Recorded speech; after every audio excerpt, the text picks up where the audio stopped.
तो पहावा हे डोहळे, म्हणूनी अचक्षुसी मज डोळे, हातीचेनी लीला कमळे पूजू तयाते.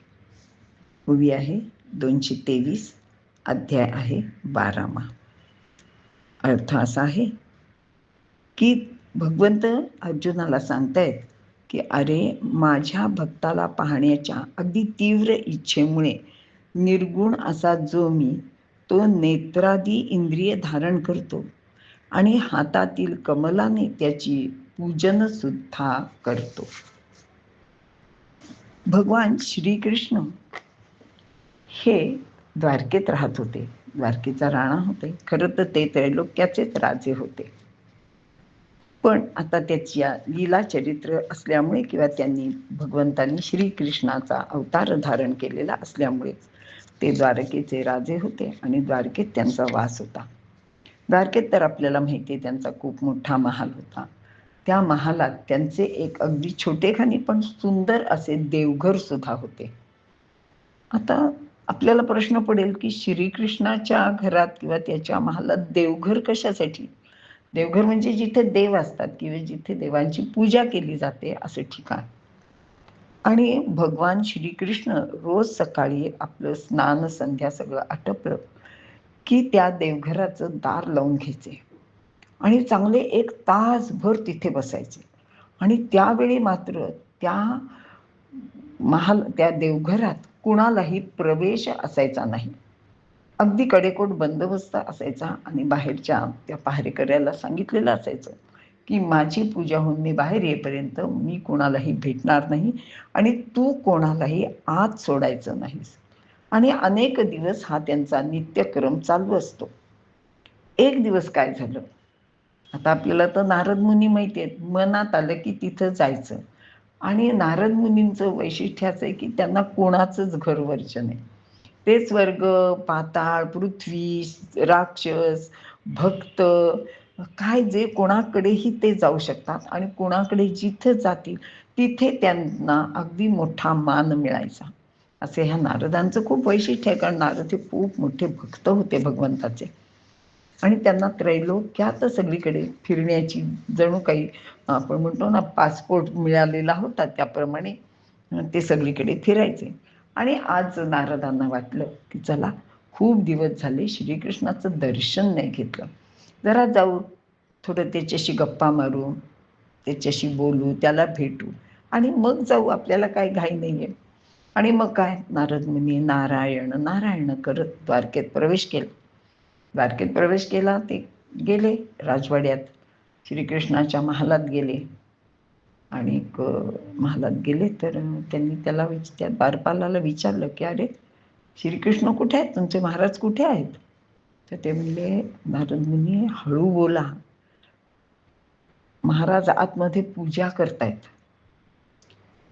त्यांनी विचारलं काय?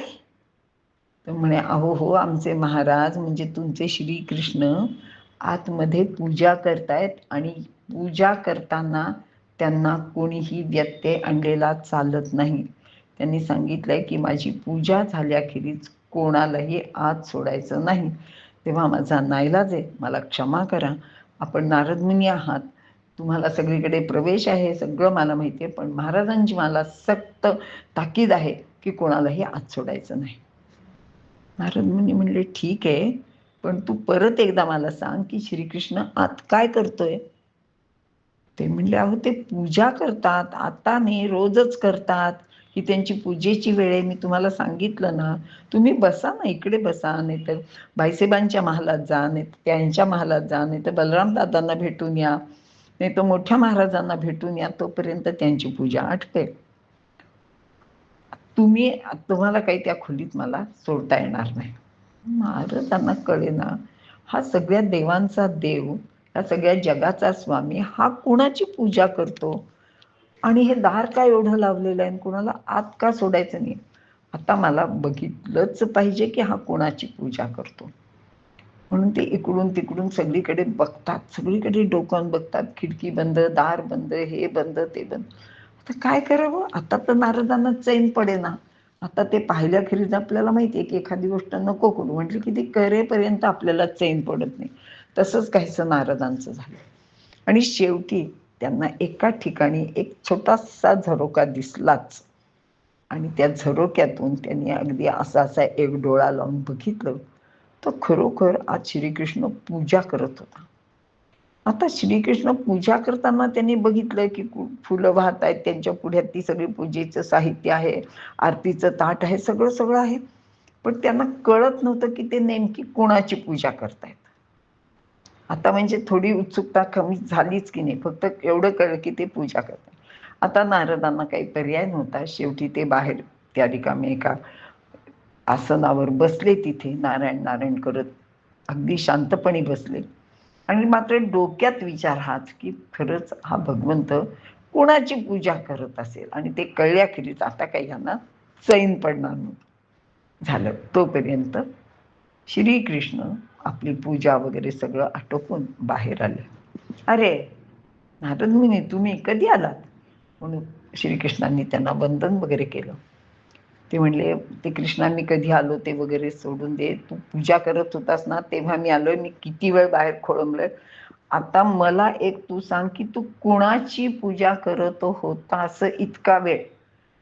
आम्हाला काय म्हणजे आम्ही तुझी पूजा करतो हे सगळं ठीक आहे, तू ह्या त्रैलोक्याचा नायक आहेस, त्रैलोक्याचा मालक आहेस, ह्या सगळ्यांच्या उत्पत्ती करणारा या सर्व काय ब्रह्मांडाचा बाप आहेस, आणि तुला कोणाची पूजा करायची असते?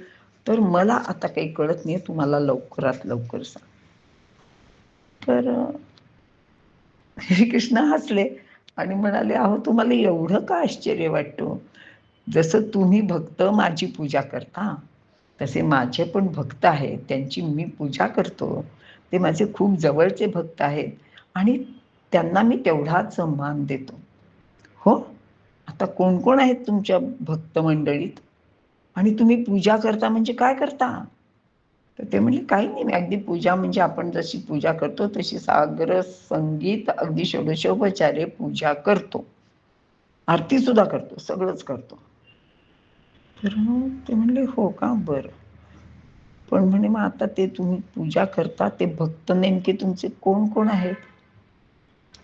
असं म्हटल्यावर श्रीकृष्ण हसले आणि ते म्हणाले, अहो नारदा, तुम्हाला काय एवढी शंका आली? तुमचं नाव नसेल असं वाटलं का? तर नारदांना असं वाटत होतं की ह्या सगळ्या ह्याच्यात पहिला भक्त मी आहे ना, मी सगळ्यांच्यात श्रेष्ठ भक्त आहे, तर पहिलं नाव तर भगवंत माझंच घेतील.